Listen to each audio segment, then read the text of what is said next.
கர்த்தருக்குள் பிரியமானவர்களே, December 31 Ellen G white அம்மையார் அவர்களுடைய மாரநாதா புத்தகம், பக்கம் 729. இன்றைய தியானத்திற்காக தெரிந்து கொள்ளப்பட்ட தலைப்பானது மீட்கப்பட்டவர்கள் அடையும் பலன் என்ன. வசனம் சங்கீதம் 91வது அதிகாரம் 16வது வசனம். நீடித்த நாட்களால் அவனை திருப்தியாக்கி என் ரட்சிப்பை அவனுக்கு காண்பிப்பேன். தேவனால் மீட்கப்பட்டோர் படிப்பதற்காக பரலோக பொக்கிஷங்களை எல்லாம் திறந்திருக்கும். அவர்கள் மரண கட்டுகளிலிருந்து விடுதலை பெற்றவர்களாக தூரமான உலகங்களுக்கும் களைப்பின்றி பறந்து திரிவார். இந்த உலகங்கள் தாம் மனிதனின் சாபத்தை கண்டு வருந்தியவைகளும் ஒரு பாவி மனம் திரும்பிய செய்தியை கேட்டு மகிழ்ந்தவைகளும் ஆகும். சொல்ல முடியாத களிப்போடு இப்பூமியின் மக்கள் விழுந்து போகாத ஜீவன்களின் ஞானத்திலும் மகிழ்ச்சியிலும் பிரவேசிப்பார்கள். தேவனுடைய கரத்தின் கிரியைகளை காலகாலங்களாக தியானித்ததின் விளைவாக ஏற்பட்ட தெளிந்த அறிவாகிய பொக்கிஷத்தை பங்கிட்டுக் கொள்வார்கள்.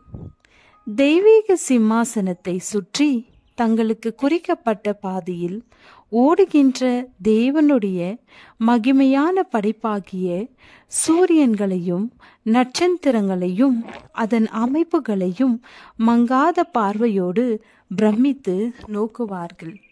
சிறியவற்றிலிருந்து பெரியவரை வரை அனைத்தின் மேலும் படைத்தவரின் நாமம் எழுதப்பட்டிருக்கும். அவருடைய வல்லமையின் ஐஸ்வர்யம் வெளிப்பட்டிருக்கும். நித்தியத்தின் ஆண்டுகள் ஒவ்வொன்றாக உருண்டோட தேவனை பற்றியும் கிறிஸ்துவை பற்றியும் இன்னும் மகிமையான வெளிப்பாடுகள் வந்து கொண்டே இருக்கும்.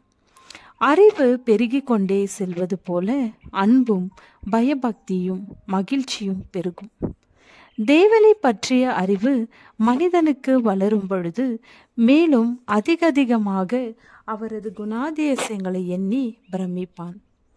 மீட்பின் ஐஸ்வர்யத்தையும் சாத்தானுடனான மாபெரும் போராட்டத்தில் அவர் அடைந்த வியப்பூட்டும் சாதனைகளையும் அவர்களுக்கு முன்பாக இயேசுவானவர் திறந்து வெளிப்படுத்தும் பொழுது ஆண்டவரை உண்மையாக சேவிக்க வேண்டும் என்று மீட்கப்பட்டோரின் இருதயங்கள் அவர்களை ஊந்த ஆனந்த களிப்போடு அவர்கள் தங்களின் பொன்னாலான சுரமண்டலங்களை மீட்டி 1000-10,000 தங்கள் குரல்களை ஒருங்கிணைத்து மாபெரும் துதியின் கீதத்தை எழும்ப பண்ணுவார்.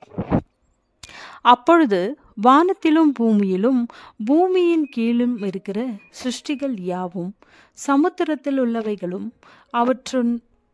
அவற்றுள் அடங்கிய வஸ்துக்கள் யாவும் சிங்காசனத்தின் மேல் வீற்றிருக்கிறவருக்கும் ஆட்டுக்குட்டியானவருக்கும் ஸ்தோத்திரமும் கனமும் மகிமையும் வல்லமையும் சதா காலங்களிலும் உண்டாவதாக என்று சொல்ல கேட்டேன்.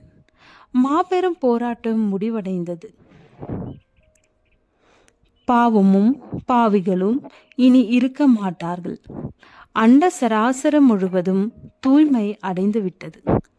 பரந்து விரிந்த படைப்பு முழுவதிலும் மகிழ்ச்சியும் ஒருமைப்பாடும் நாடி துடிப்பு போல ஒரே சீராக விளங்கும்.